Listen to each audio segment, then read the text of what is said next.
Hello and welcome back to another sci-fi narration with me, Zero Option. Today's story from r/Cryosleep is Masque by u/opinionated IMO. You'll find a link to his bio and other stories in the description below. With that out of the way, let's begin. It started as a series of novelty stories in the Associated Press. A strange rash suddenly affected a handful of people in isolated pockets around the world. The Masque rash, as it was named by one journalist, was a distinctive, birthmark-like discoloration of the skin tone around the eyes and cheekbones. The pattern was unique to each person and made it appear as if they were wearing theatrical makeup. Worries about the highly unusual condition being contagious were disproven once the medical community verified there was no common links between the afflicted. A child in southern Italy might wake up with it, followed by an elderly gentleman in Hawaii, or a teenager in Nigeria. There was no observable pattern to the outbreak. All attempts to minimize the facial discoloration through dermatological treatment methods or laser removal techniques were met with failure. Even after weeks, the decorative mask remained strongly visible on the skin. It was like a permanent face tattoo, which no one signed up for. More and more cases of masque popped up across the globe until it was seen as a common malady. Colors and shades of the mask varied by individual. Light-skinned people often had red or black accents. Darker-skinned people had lighter mask shading around their eyes. It appeared to be completely random, and despite being traumatic to an individual's self-esteem, it was determined to be otherwise benign.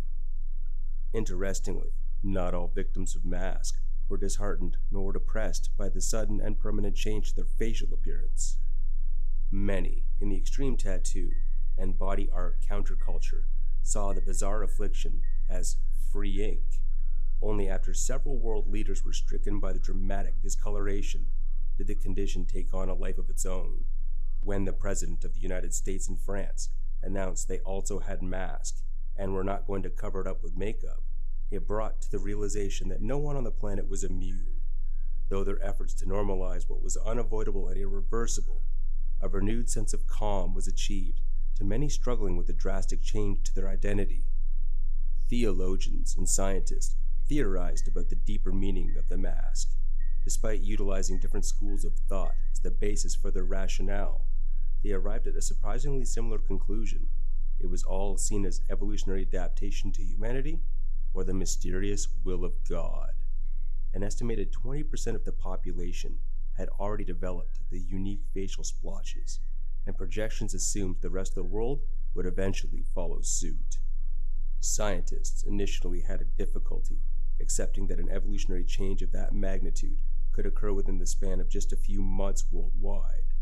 It was hard to fathom, but a closer examination of the human genome revealed the location of the trait had been there all along, just waiting to spring into action. No one knew why it started, when it did, or how we were supposed to deal with the sudden change in how the human race saw itself. Grandma looked like a lesser-known member of KISS, and Grandpa could have passed for an aged professional wrestler. In the middle of this unparalleled evolutionary shift, our pets also had to adapt to these incredible changes. Dogs didn't recognize their humans at first, until they grew to accept them again by scent or other unique characteristics. Cats really didn't care, as long as they were being fed by somebody. Horses and cows actually took to the strange facial markings easier than other animals.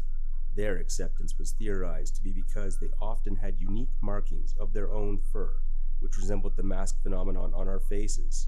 If so, they felt closer to us because we suddenly looked a little bit more like them.